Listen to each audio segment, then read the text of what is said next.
We are Pro Cannabis Media.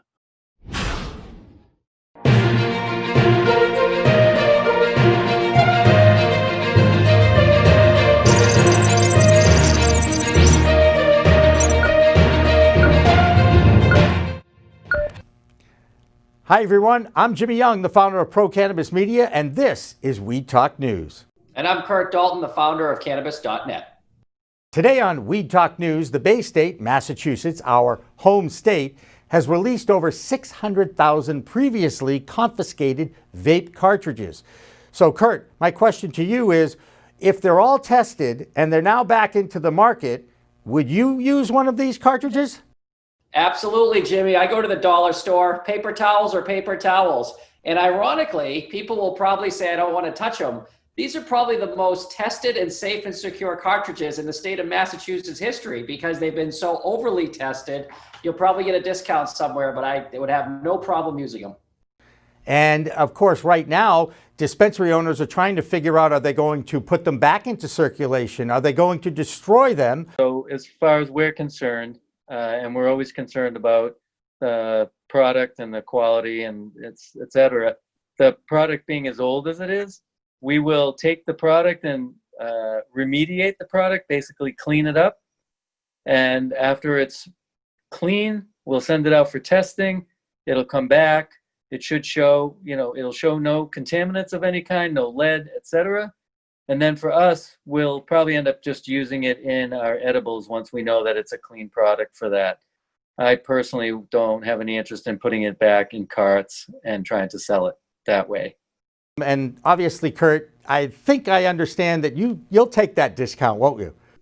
Jimmy, as my great-grandma used to say, if the milk's not expired, you can still drink it. So yes, I would. As long as the bread isn't blue. Okay, meanwhile, our friends at Rev Clinics are going to be a little lighter in their revenue statements this month. It seems that the Massachusetts Cannabis Control Commission fined the medical dispensary $125,000. It seems back in December of 2018, a former employee did not properly report a test result for a batch of concentrates created for vaping. Now, those results showed a higher than allowed level of ethanol. At that time, the metric accounting system for all products used by the state had not been introduced. When Rev Clinics discovered that the ethanol levels from that batch were indeed higher than they're supposed to be, they reported it to the state commission. They also hired an independent tester and an investigator and shared all those results with the state. So since September of 2019, Rev Clinics has been working on resolving this issue and now has accepted that fine. Rev Clinics put out this statement on Thursday, August 6th. Patient and consumer safety were not compromised during this time, and we fully accept responsibility for our shortcomings in 2019, as well as the fine levied by the CCC, which is now being announced publicly. Curt, I guess when you get caught making a mistake, it's good to own up to it. Yeah, and $125,000 based on Massachusetts legal prices and taxes. That's about 5 pre-rolls and maybe a little bit of shatter. So I think they'll be okay. And boy, it sure looks like Rev Clinics has bullseye around their neck for a while here. And that might be, maybe hopefully this is the end of that. Absolutely, and I do salute them, and obviously they are a supporter of our efforts here, but I do salute them for investigating it independently, hiring a science person to check on them all, and also cooperating with the CCC. And I'll also give them a little credit for actually fighting for their rights to at least say, hey, look, we didn't have a system to report it to, and we fired that employee. So as a business, I think they acted responsibly. Oh, absolutely. Even more so than most businesses who aren't under a microscope would do. So kudos to them. It was a mistake. It was an employee that's no longer there, and they did the right thing, owned up to it, and now you have to move on after the fine. Now, unfortunately, we won't be able to bring you Deborah Borchart's Green Market Report this week because the tropical storm Isaias knocked out her power in New York. Meanwhile, the state of Michigan is considering allowing adult use recreational dispensaries to open a year ahead of schedule in that state. It would be in November of this year, but it's only being considered. Only 60 communities in Michigan have okayed adult use dispensaries, while 1,400 cities and towns have opted out. Their program, of course, launched in 2019 of November. So, Curt, another one of these NIMBYs, not in my backyard, huh? It definitely gets interesting when the state tax revenue starts to get distributed among these towns that have said no in these districts, and they all want a piece of the marijuana tax revenue later. It's a little bit of the lottery equation in some areas, that the towns that don't have lottery allowed, but yet they like those lottery proceeds.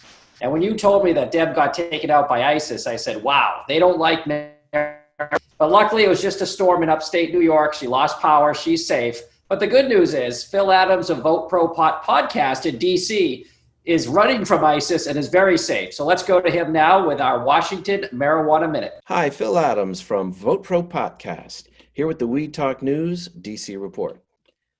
Cannabis legalization will not be part of the 2020 Democratic Party campaign platform. This week, Democratic National Committee delegates rejected a proposal to include legalization in the platform by a vote of 105 to 60. Instead, the platform calls for decriminalization of cannabis. Decriminalization is the approach favored by presumptive nominee Joe Biden. The draft platform is yet to be ratified by the full DNC. The COVID pandemic has seen the legal cannabis industry expanding its market share versus illegal weed sales, according to Politico. Social distancing has left many cannabis customers less inclined toward direct personal interactions, particularly with people they don't know. Many are also more leery of consuming products from unregulated sources. Minnesota Senator Tina Smith has introduced federal legislation that would remove cannabis from the Controlled Substances Act. Smith's bill would regulate cannabis like alcohol and tobacco, granting regulatory authority to the FDA. The legislation now sits with the Senate Judiciary Committee, chaired by Republican Lindsey Graham. Currently, the bill does not include any co-sponsors. That's the Weed Talk News DC report for this week. I'm Phil Adams from Vote Pro Podcast. Next up, we've got a few new research studies on cannabis released this week. The big one is by the American Heart Association that concluded that smoking cannabis could be harmful to your cardiovascular system. Now, while that came as no surprise to the medical community, the AHA did call for the rescheduling of cannabis from a Schedule I drug in order to open up the doors for more research. We talked to our Weed Talk News medical correspondent, Dr. Ryan Zaklin, about this report. If you're talking about, you have to define it. So if you're saying that excessive smoking of cannabis puts you at an increased risk of heart attack or stroke, first of all, what is the risk? You know, what's the percentage? Does that outweigh the benefit of maybe somebody who is more relaxed and unwound and, right, they're not, I don't know. But it's just, to me, to have a blatant headline that marijuana puts you at risk for heart attack or stroke is just, is a little irresponsible. And it's sending the wrong message. And the fact of the matter is that even as an intoxicant, cannabis is a choice intoxicant. I mean, we didn't even talk about edibles. So what if you're just eating it, right? I mean, that's, even to ask people who came to the ER that had a heart attack or stroke and they were using cannabis, well, what were they using? So, and we didn't even talk about CBD or low-dose THC. So anyway, I mean, to me, I see it. I'm aware of the fact that there is an association. There may be a drop in blood pressure. There may be some ill benefits from some amount of cannabis use that seems to be on the excessive side and may put you at an increased risk of heart attack or stroke. But that certainly doesn't mean that you should avoid it. And it definitely doesn't mean you should not use it as medicine. And it may not mean that you shouldn't use it orally or even use a small amount. I mean, who knew Mark Ruffalo knew that much about weed? That is impressive all the way. And obviously, Jimmy, this headline was total clickbait. First of all, CNN refuses to use capital letters in their headlines. And if you do read the article, it just calls for more research. We need to deschedule it. And the article barely mentioned that any type of smoking, anything may be bad to your heart. And whoever did the headline for this, the editor just wanted a clickbait article about reefer madness and marijuana, and it's a disgrace. And Curt, you're someone who understands the power of a headline, and when I saw the headline, "Weed is not good for your heart," I flipped out on that. I was like, well, duh. I mean, the whole point is it's a cannabis plant and there are medicinal qualities to this plant. Smoking is not good for your heart. We get that. But I'm not going to go out and smoke a pack of joints. In fact, with all the THC that's in it now, you couldn't smoke a pack of joints, right? Well, I saw what happened to you after one joint in Jamaica, so I would suggest you don't do that. But in the same vein, orange juice is bad for heartburn. I mean, I guess, is there going to be a ban against orange juice and vitamin C? So again, headline clickbait, it just tells you what CNN audience wants to hear and see about this subject. And you just know that they run on the conservative side, and if they put an honest headline out that, we need more research, American Heart Association says we need more research on cannabis, that's not going to get very many clicks. That's boring. Let's say it's bad for your heart. And so actually 3 people texted me that article too, based on the headline right away. There you go. Well, another study that came out this week is from Colorado. The biennial Healthy Kids Colorado survey shows that 20.6% of high school students and 5.2% of middle school students used cannabis over the past 30 days.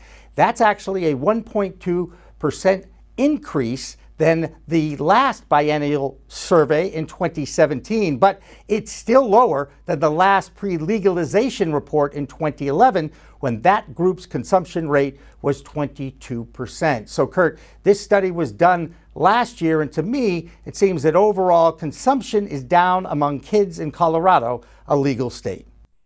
Well, one, it shows Jeff Sessions had no idea what he was talking about when it came to teen and young people use with legalization. And 2, we actually have an article about this coming out tomorrow on cannabis.net, but we'll jump the shark and we'll talk about what the elements are. Is this, if everyone's doing it and it's readily accessible, it's not that cool to kids. They got to find something else to do that's cool and rebellious. So certainly blows the reefer madness, like we just talked about, type articles out of the water, that you're going to have a bunch of teens and kids, zombies walking around, having brain damage from all this marijuana. So it's not true.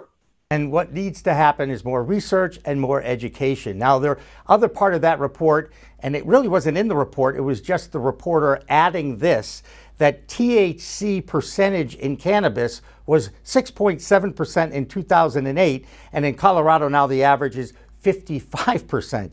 So they too urge more research. And Curt, isn't that similar to a percentage of alcohol proof in liquor?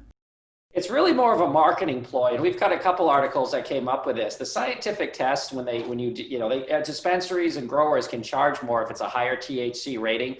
So there's a thing called lab shopping, meaning you'll take your bud to 3 different labs, and whoever gives you the highest THC, that goes on the window. That's what we sell. So how much is a marketing ploy and how much is actually that much stronger? It's kind of a debate, but most science says you can adjust different terpenes and cannabinoid levels, but you're really not getting that 150 proof rum like you would get in a liquor store. And it's just not, the bang is not worth it. It's more of a marketing and an upsell.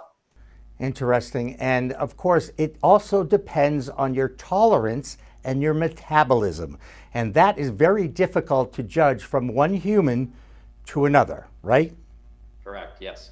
All right. Hey, let's go north of the border to Solomon, Israel now for the Canadian Cannabis Report. Solomon? I'm Solomon Israel from Marijuana Business Daily International, and this is the Weed Talk News Canadian Cannabis Report. Last year, CanTrust had its federal cannabis licenses suspended after it was caught growing marijuana in unlicensed parts of a facility. Now, the company says the last of those licenses has been reinstated. CanTrust will restart manufacturing at its Vaughan, Ontario facility and return to selling marijuana again later this year. But the company isn't out of hot water yet. It remains under creditor protection and has no meaningful revenue. Canada's federal government is giving cannabis companies a 6-month extension on a September deadline to pay an annual regulatory fee. That's in response to the COVID-19 pandemic. Essentially, the delayed deadline acts as a short-term loan to the industry. Companies who hold cannabis production licenses in Canada must pay that annual fee, which is meant to recoup the government's costs for regulating the industry. And British Columbia has changed its cannabis store regulations to let customers pay for purchases online or by phone before coming into a store for pickup. The province says the change was made at the request of private sector retailers in response to COVID-19 concerns. The BC government also said it's considering allowing full home delivery for those retailers. You can read all those stories and more at MJBizDaily.com. I'm Solomon Israel from Marijuana Business Daily. One more story out of Michigan, and it involves a 69-year-old inmate named Michael Thompson. It seems 20 years ago he was busted for selling weed and has been, doing his sentence in jail. Well, now Michael Thompson has COVID, and the Michigan Attorney General there, Dana Nessel, is asking the governor, Gretchen Whitmer, to commute the sentence of Michael Thompson. We all hope these things have to happen at some point, Curt. You have to do right, correct? Yeah, and this goes right to Steve D'Angelo's last prisoner project, and that, a cannabis or marijuana offense shouldn't be a death sentence in the time of COVID. So there's been a lot of people pushing and trying to publicize this case to get him freed, as well as anyone else that, is at risk of COVID in a very, packed in penitentiary. Nonviolent offenders, just, a marijuana or cannabis offense should be released at this point. And hopefully Steve and his movement, we keep getting it bigger and bigger. And it seems like we have another story every week coming out of the Last Prisoner Project, and that's all good. Now, our final story tonight takes us back to Disney World. You might remember 2 years ago, a 69-year-old woman, a grandma, was improperly arrested at Disney World for having a legally prescribed CBD medical pen in her purse. It had no THC in it. It was a CBD pen. That arrest was dismissed after the grandma spent 12 hours in an Orlando, Florida jail, and now she is suing Disney for millions of dollars. And she's retained attorney Ben Crump, one of the nation's highest profile civil rights lawyers, who said, why in the world would Mickey Mouse arrest grandma? Right, Curt? I mean, they don't call it the magic mushroom kingdom for nothing. So if you can't bring your CBD oil into Disney, I mean, what's the point? It's roller coasters. So it'll be interesting to see. This is obviously going to be a settlement, and we'll see what Disney's new policy is more interesting going out the other side for CBD from hemp. And then she had a prescription. So that's a whole new little issue, because does that open the window for THC? If it's medical marijuana prescribed, does THC come in that window if a judge decides, or a settlement at Disney too? Well, that'll wrap it up for this week's Weed Talk News. I'm the founder of Pro Cannabis Media, Jimmy Young. And I'm the founder of Cannabis.net, Curt Dalton. Remember, it's a whole new world of weed out there. Use it responsibly. Thanks for watching. Thanks for listening. Weed Talk Now, Weed Talk News, and In the Weeds are all available on most major podcast distributors like iTunes, Spotify, Google Play, and our friends at clnsmedia.com and our flagship, Cannabis.net. So subscribe, share, and like our videos on all the social media networks out there, including LinkedIn, Twitter, Instagram, Facebook, the WeedTube, and YouTube.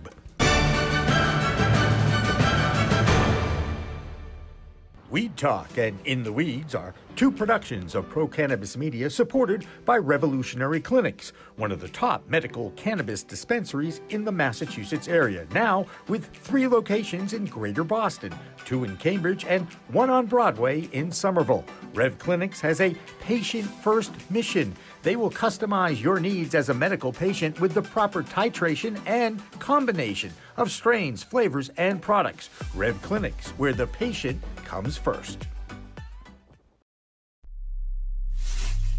We are Pro Cannabis Media.